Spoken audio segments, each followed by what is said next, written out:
Olá, eu sou o Luiz Otávio Siqueira do canal Fisiologia 3D e sejam bem-vindos ao vídeo de estudo de caso clínico. Vamos dar uma lida rapidinho nesse caso clínico. Henrique, um taxista, é encontrado em seu automóvel com uma dor intensa.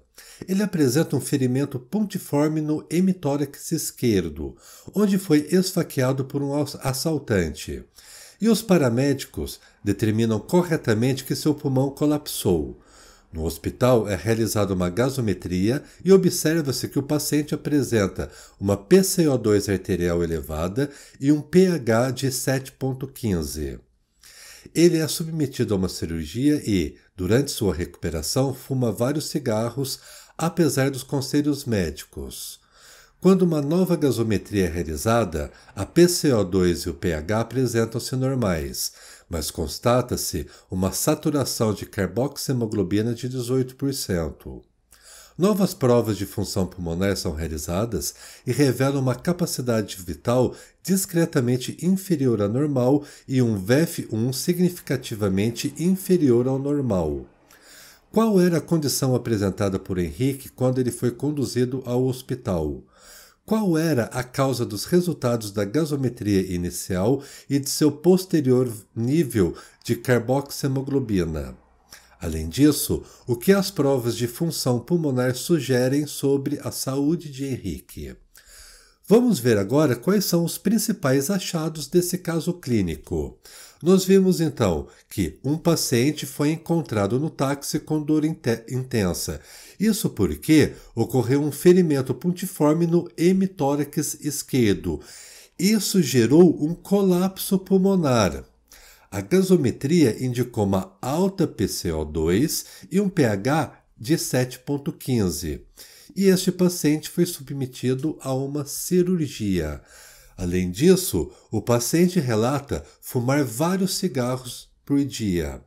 Uma nova gasometria, PCO2 e pH mostraram-se normais após a cirurgia.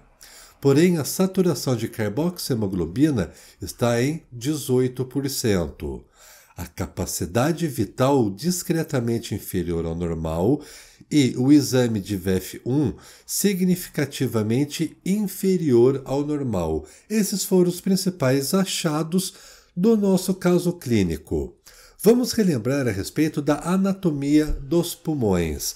Nós já vimos, os pulmões são dois órgãos que estão alojados no tórax e a função dos pulmões seria permitir a hematose, a troca gasosa. Importantíssimo lembrar agora que os pulmões estão envoltos individualmente por duas serosas, ou seja, individualmente por duas membranas. Quais são as membranas que envolvem individualmente os pulmões? Uma membrana nós damos o nome de pleura parietal. A pleura parietal é a membrana, é a serosa que está recobrindo internamente a caixa torácica dos dois lados. Uma outra pleura recebe o nome de pleura visceral.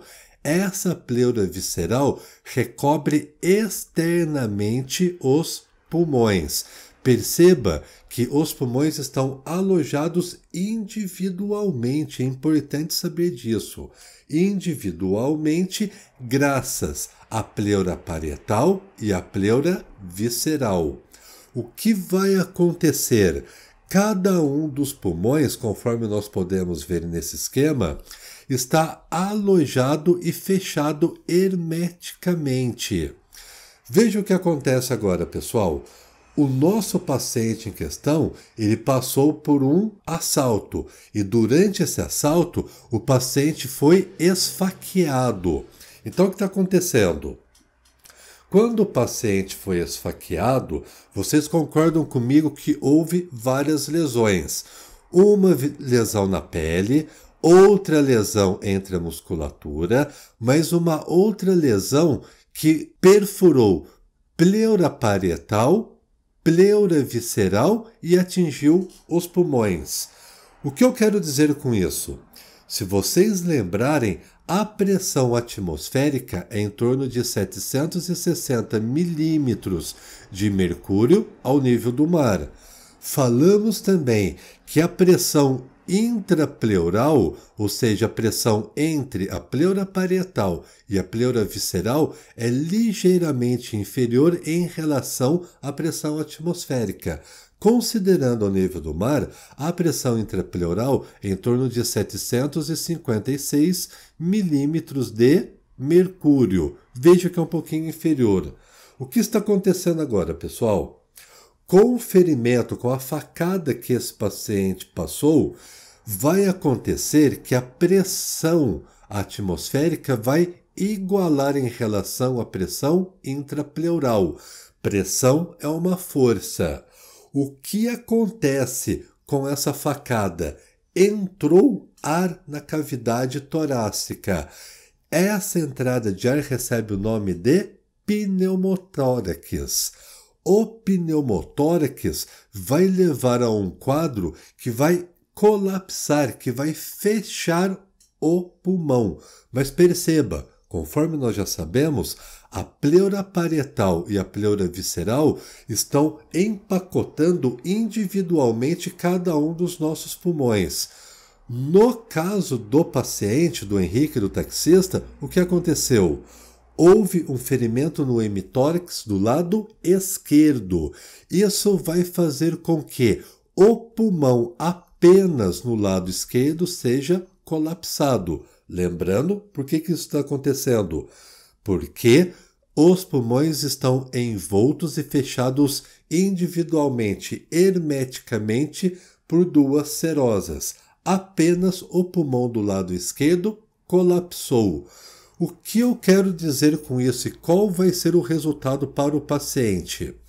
Esse colapso pulmonar vai impedir que o pulmão apenas do lado esquerdo exerça as trocas gasosas, ou seja, o paciente vai apresentar uma hipoventilação, uma diminuição da capacidade ventilatória. Isso porque apenas o pulmão do lado direito está funcionante.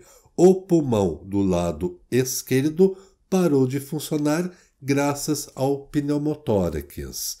Agora veja bem, com o quadro de hipoventilação, vocês concordam comigo, nós já aprendemos isso em vídeos anteriores, que na corrente sanguínea vai acontecer um fenômeno. Na corrente sanguínea vai acarretar um aumento da concentração do dióxido de carbono. Isso porque este pulmão não está mais eliminando o excesso de dióxido de carbono. Apenas o pulmão do lado direito faz esse processo. Esse dióxido de carbono vai ser retido na corrente sanguínea. Retendo o dióxido de carbono, o que acontece?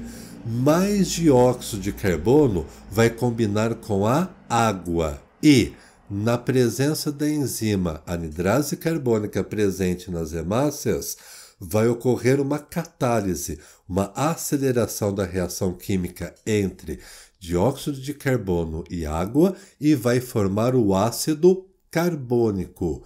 O ácido carbônico é um ácido extremamente instável. À medida que ele é formado, rapidamente dissocia em suas espécies iônicas. No caso, as espécies iônicas são o íon hidrogênio e o íon bicarbonato.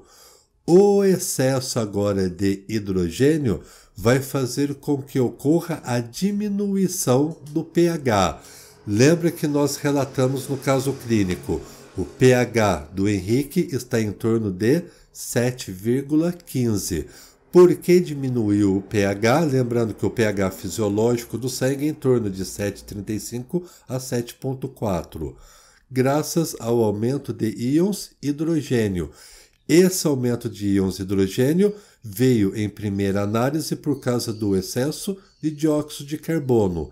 Esse dióxido de carbono combina com a água na presença da anidrase carbônica e forma o ácido carbônico.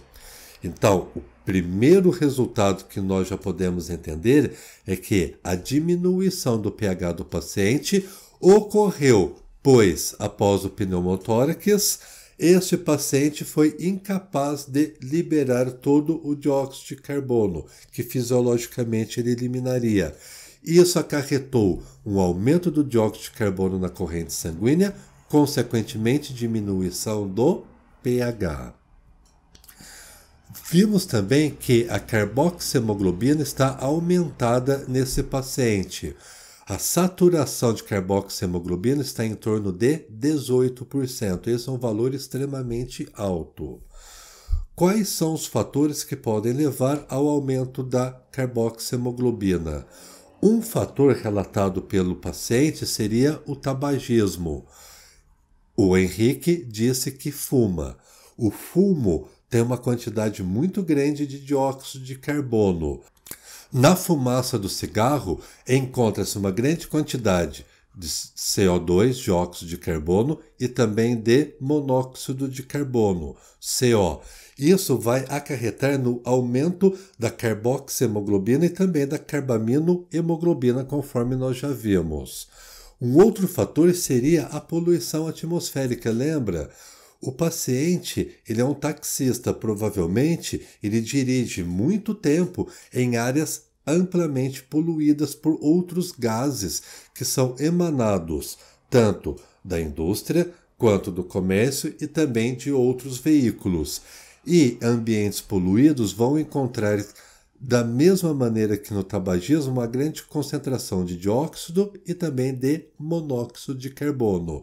Isso explica a alta saturação de carboxiemoglobina deste paciente.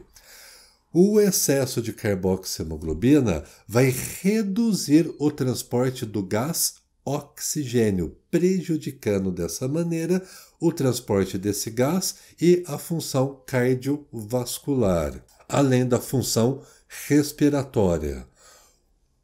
A prova de função respiratória mostrou o seguinte: o VEF1 é o volume expiratório forçado em 1 segundo. No nosso paciente, o VEF1 significativamente baixo indica que Henrique apresenta um problema pulmonar obstrutivo, uma bronquioconstrição. Além disso, a capacidade vital de Henrique encontra-se também um pouco reduzida. O que os médicos vão sugerir mediante esses dois resultados da prova de VEF1? Os médicos sugerem que esse paciente pode apresentar uma lesão pulmonar em estágio inicial, possivelmente um enfisema pulmonar. Agora veja bem, esse paciente que passou por esse procedimento cirúrgico por causa de uma facada já apresenta possivelmente um enfisema pulmonar e o mesmo paciente relata ser tabagista.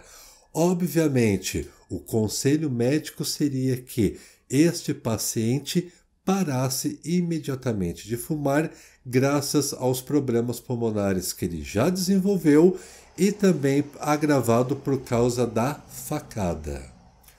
Pessoal, a respeito do caso clínico, essas eram as informações que eu gostaria de passar para vocês. Eu espero que vocês tenham gostado, que tenham compreendido o caso clínico e relacionado o que nós aprendemos na teoria com essa prática simulada. Muito obrigado por me assistir e aguardo vocês no próximo vídeo.